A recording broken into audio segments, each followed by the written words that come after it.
मेरे प्यारे साथियों, आज हम प्रश्नावली 17.1 केंद्रीय प्रवृत्ति की माप कंप्लीट पढ़ेंगे और 17.1 के सभी क्वेश्चनों में एक ही फॉर्मूला लगेगा समांतर माध्य का।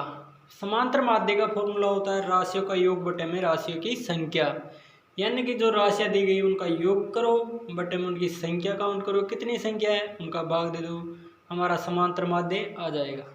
लेकिन अब आप कक्षा 10 में हो तो ये फॉर्मूला यूज करोगे तो शायद एक एग्जामिनर आपको अच्छे अंक नहीं दे सकता, इसलिए समांतर माध्य मतलब गणितीय फॉर्मूला समांतर माध्य एक्स बार बराबर सिग्मा एक्स आई बराबर 1 से n तक बटा में n वाला फॉर्मूला लगेगा। ठीक है, अब हम समांतर माध्य को औसत या माध्य भी कह सकते हैं। अगर किसी क्वेश्चन में आपको औसत पूछ ले या माध्य पूछ ले या समांतर माध्य पूछ ले तो फॉर्मूला तीनों में एक ही लगेगा, यानी कि तीनों का समानार्थी शब्द या मतलब कह सकते हैं इनको। तो आइए क्वेश्चन नंबर 1 देखते हैं हम।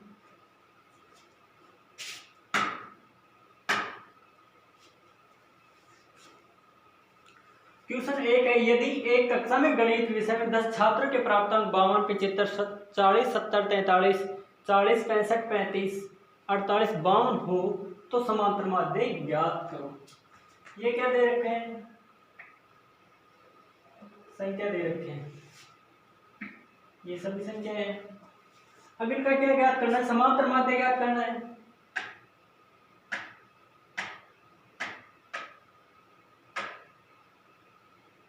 समांतर माध्य ज्ञात करना है। समांतर माध्य का सूत्र है एक्स बार बराबर सिग्मा एक्स आई बराबर 1 से n तक। और यह सिग्मा किसको प्रदर्शित करता है? ये चिन्ह सिग्मा कहलाता है। यह सिग्मा योग को प्रदर्शित करता है। और n का मान कितना होगा? यहाँ पर n का मान होगा, इनकी संख्या काउंट कर लो, राशि कितनी है? 1 2 3 4 5 6 7 8 9 10। तो n बराबर कितना हो जाएगा?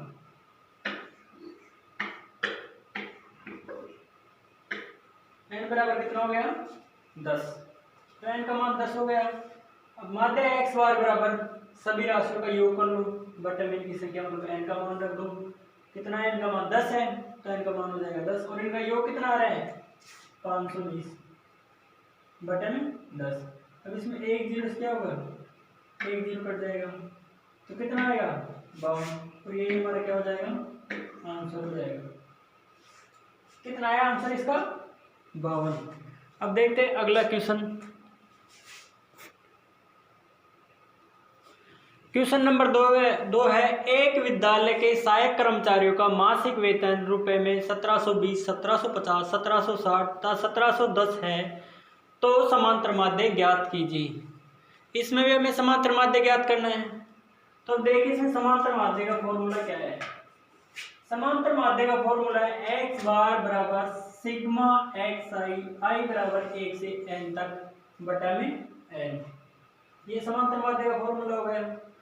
इसका मतलब क्या हो जाता है? ये किसको प्रदर्शित करता है? मतलब राशियों का योग।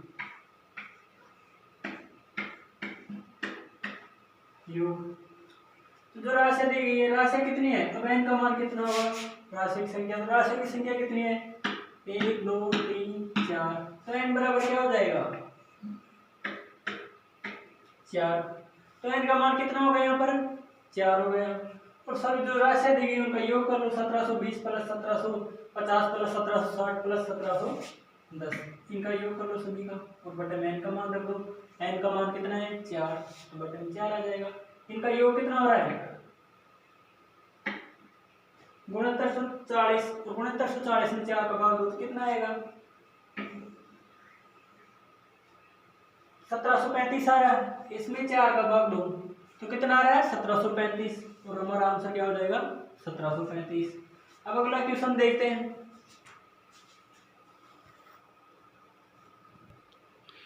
क्वेश्चन नंबर 3, यदि 3 4 8 5 x 3 2 1 अंकों का समांतर माध्य 4 हो तो x का मान ज्ञात कीजिए। हमें इस क्वेश्चन में समांतर माध्य दे रखा, मतलब x बार का मान दे रखा है, एक्स बार का मान कितना दे रखा है इसमें,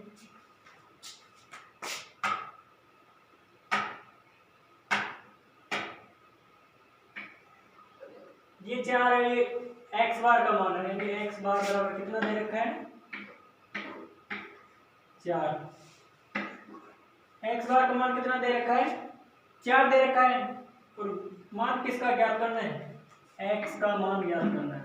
एक्स एक अज्ञात संख्या है, यानी अचर है जिसका मान 1 2 5 10 कुछ भी हो सकता है, ज्ञात संख्या है, तो ये एक्स का मान ज्ञात करना है ऐसे।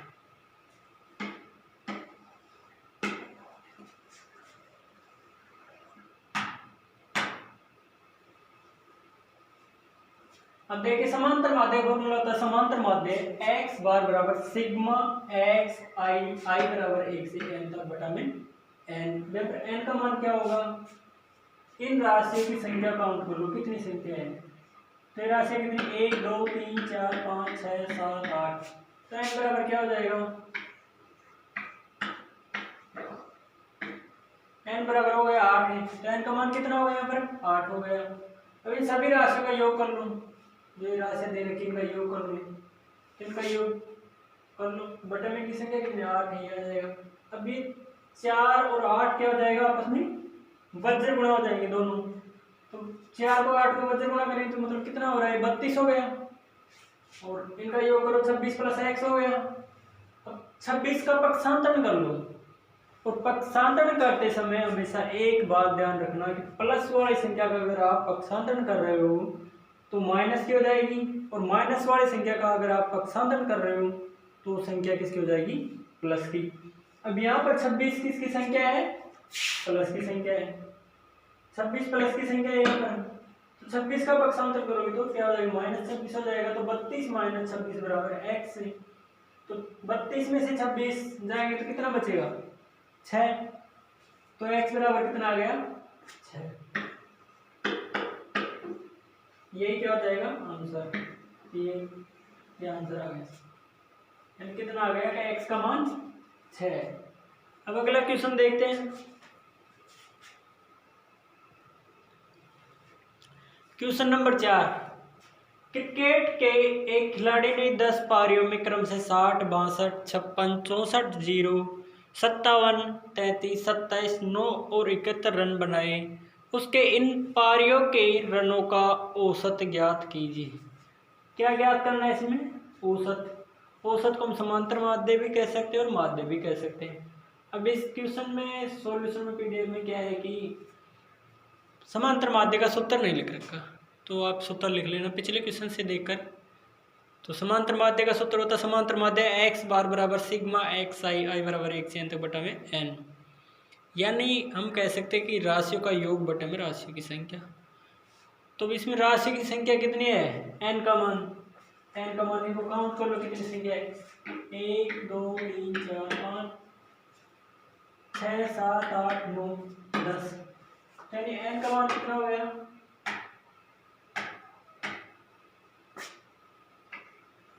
n बराबर 10, यानी n का मान कितना हो गया 10 हो गया।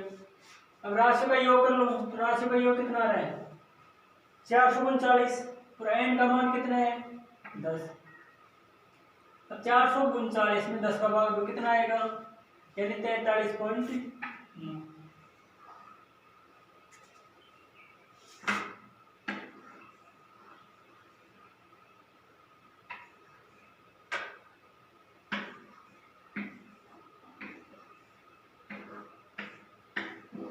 अब इसके बटे में 10 है, तो 0 कट जाएगा और यहाँ पर पॉइंट लग जाएगा इसमें, तो कितना हो गया 43.9, इसका आंसर हो जाएगा।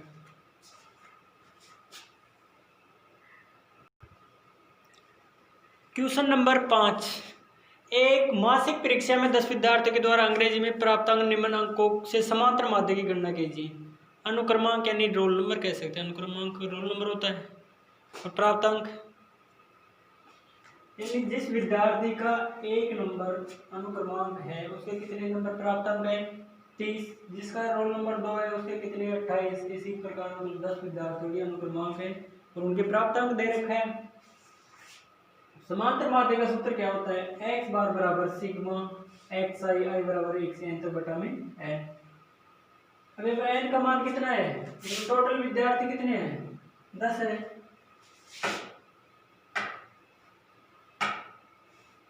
तो n का मान कितना हो गया? n बराबर 10।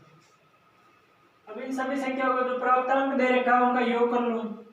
30 plus 28 plus 32 plus 12 plus 18 plus 20 plus 25 plus 15 plus 26 plus 16, इनका योग कर लो सभी का।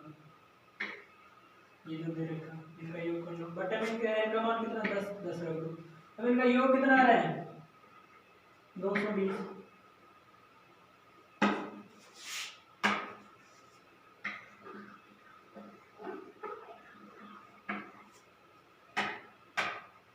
अब 220 में 10 का भाग दोगे कितना आएगा? 22। ये क्या आंसर? अगला क्वेश्चन देखते हैं। क्वेश्चन नंबर 6 है, एक विद्यालय के पुस्तकालय से 10 दिन में छात्रों को दी गई पुस्तकों की संख्या निम्नलिखित है। 300, 405, 455, 489, 375, 280, 418, 502, 300, 476। प्रतिदिन दी गई पुस्तकों की औसत संख्या ज्ञात कीजिए। औसत या माध्य या समांतर माध्य पूछे तो वो इस मतलब समांतर माध्य है। समांतर माध्य x बार बराबर सिग्मा एक्स आई, आई बराबर 1 से n तक बटा में n। ये समांतर माध्य का क्या है? सूत्र। तो करते हैं क्वेश्चन कल।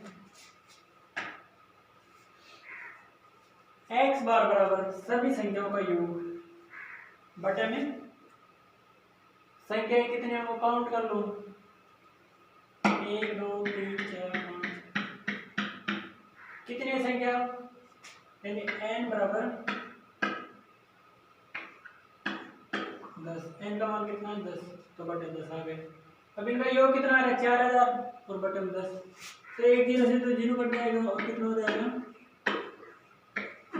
400। हमारा आंसर कितना हो जाएगा इसमें? 400। अगला क्वेश्चन देखते हैं।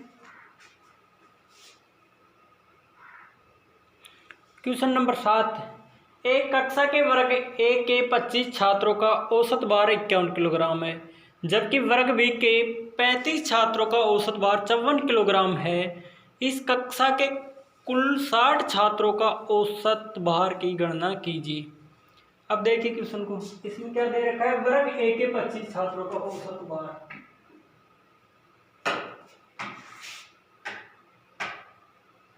औसत भार कितना दे रखा है वर्ग ए के 25 छात्रों का? 51 किलोग्राम। यानी प्रत्येक छात्र में 51 किलोग्राम वजन है। तो वर्ग ए के 25 छात्रों का कुल भार कितना हो जाएगा? 51 इंटू 25 कर दो तो कितना आ रहा है कुल भार? 1275। वर्ग बी के 35 छात्रों का औसत भार कितना दे रखा है? 54 किलोग्राम दे रखा है। तो वर्ग बी के प्रत्येक छात्र का वजन यानी कितना किलोग्राम है? 54 किलोग्राम है। और वर्ग बी में टोटल छात्र कितने हैं? 35 छात्र हैं। तो कुल वजन कितना हो जाएगा? कुल भार कितना हो जाएगा? 54 इंटू 35। और 54 इंटू 35 करोगे तो कितना आएगा? 1890 किलोग्राम।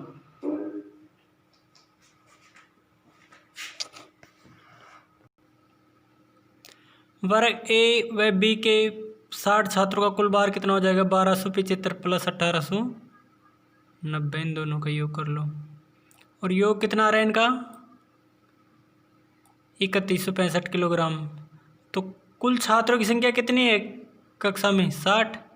तो n का मान कितना हो जाएगा यहाँ पर? 60 हो जाएगा। अब 60 छात्रों का औसत भार, 60 छात्रों का कुल भार बटे में 60 है, तो 3165 बटे में 60। अब 3165 में आप 60 का भाग दोगे तो कितना आएगा? 52.75। और यही हमारा क्या हो जाएगा? आंसर।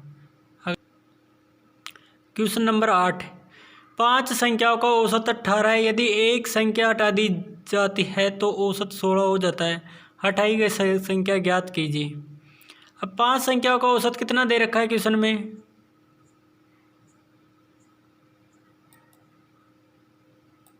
18। तो 5 संख्याओं का कुल योग कितना हो जाएगा? 18 इंटू 5 कर दो, कितना हो गया? 90। अब एक संख्या उठाने पर कितनी संख्या रह जाएंगी? 4, और उनका औसत कितना दे रखा है क्वेश्चन में? 16। और 4 संख्याओं का कुल योग कितना हो जाएगा? 16 इंटू 4 कर दो, कितना हो गया? 64। अब 5 संख्याओं का कुल योग कितना आ रहा है? 90। और 4 संख्याओं कितना आ रहा है? 64। तो जो उठाई गई इन दोनों का अंतर हटाई गई संख्या है, तो हटाई गई संख्या 90 माइनस 64 कर दो, तो कितना आ जाएगा? 26। आंसर कितना आ गया? 26। Question number 9।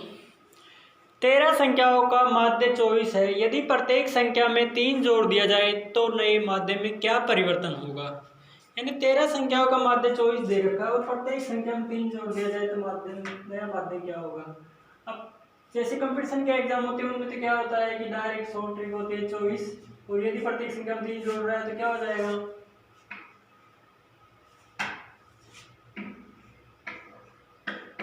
24 प्लस 3 बराबर कितना आ गया माध्य? 27। लेकिन अपन को ऐसा नहीं करना, ये एग्जाम बोर्ड के और कंपटीशन के एग्जाम है तो उनमें तो शॉर्ट ट्रिक, उनमें तो ऑप्शन होते हैं, उनको उनसे मतलब नहीं कि ये लॉन्ग टाइप से कर रहा है शॉर्ट टाइप, उनको तो आंसर चाहिए। जैसे इसमें 24 में प्रत्येक में 3 जोड़ रहा है। 13 संख्याओं का माध्य कितना हो जाए दे रखा है? 24। 13 संख्याओं का माध्य 24 दे रखा है। 13 संख्याओं का कुल योग 24 इंटू 13 कर दो, उनको आपस में दोनों को जितनी संख्याएं हैं उनको इससे गुणा कर दो, तो कितना हो जाएगा? 24 इंटू 13 मैंने 312। प्रत्येक संख्या में 3 जोड़ने पर योग में परिवर्तन, यानी प्रत्येक संख्या में 3 जोड़ने पर योग में परिवर्तन। अगर एक संख्या में 3 जोड़ा तो एक्स्ट्रा कितना? 3 जुड़ जाएगा। 2 में कितना? 3 जोड़ 3 जोड़ रहे तो कितना जुड़ जाएगा? 6 जुड़ जाएगा। उसी प्रकार 13 संख्याओं में 3 जोड़ रहे हैं तो 13 इंटू 3 है 39, कितना जुड़ेगा? 39। तो प्रत्येक संख्या में 3 जोड़ने पर कुल योग 312 प्लस 39, दोनों का योग कर दो, कितना आ रहा है? 351। अब नया माध्य क्या होता है? कुल योग बटा में कुल संख्या। अब संख्या कितनी दे रखी है? संख्या दे रखा 13 है संख्या, तो इनका मान तो कितना हो जाएगा? यहाँ पर 13 हो जाएगा। तो नया माध्य क्या हो जाएगा? कुल योग बटा कुल संख्या, 351 बटा 13। तो 351 13 का भाग 13 से डिवाइड कर दो तो कितना आ जाएगा? 27। 27 आ रहा, और ये हमारा आंसर हो जाएगा। अब देखते हैं इससे अगला क्वेश्चन, क्वेश्चन नंबर 10।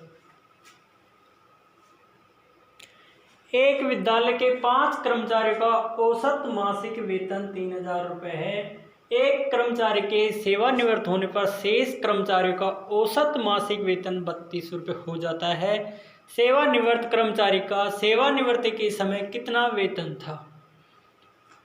5 कर्मचारियों का औसत वेतन 3000 रुपये दे रखा है, यानी प्रत्येक कर्मचारी को कितने रुपए मिल रहे हैं? 3000 रुपये। तो 5 कर्मचारियों का कुल वेतन कितना हो जाएगा?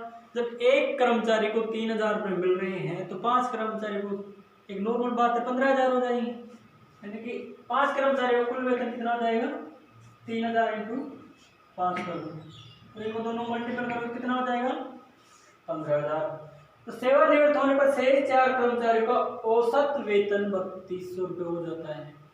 यानी एक कर्मचारी के सेवानिवृत्त होने के बाद 4 कर्मचारी बचे, उनका औसत वेतन 3200 रुपये, यानी एक कर्मचारी को 3200 रुपये मिल रहे हैं। तो 4 कर्मचारियों को कितना हो जाएगा? 3200 इंटू 4 कर दो, तो 4 कर्मचारियों का कुल वेतन कितना हो जाएगा? 3200 इंटू 4, इनको गुणा करके कितना आ जाएगा? 12800 आ गया। अब सेवानिवृत्त कर्मचारी का वेतन, यानी 5 कर्मचारियों के वेतन में से 4 कर्मचारियों का वेतन घटा दो, सेवानिवृत्त कर्मचारी का वेतन आ जाएगा। तो 5 कर्मचारियों का कुल वेतन कितना है? 15000। कितना है? 15000 है। और 4 कर्मचारियों का कितना है? 12800। तो 15000 में से 12800 घटाएंगे तो कितना बचेगा? 2200 रुपये। तो हमारा आंसर कितना हो गया? 2200 रुपये। ये हमारा आंसर हो जाएगा।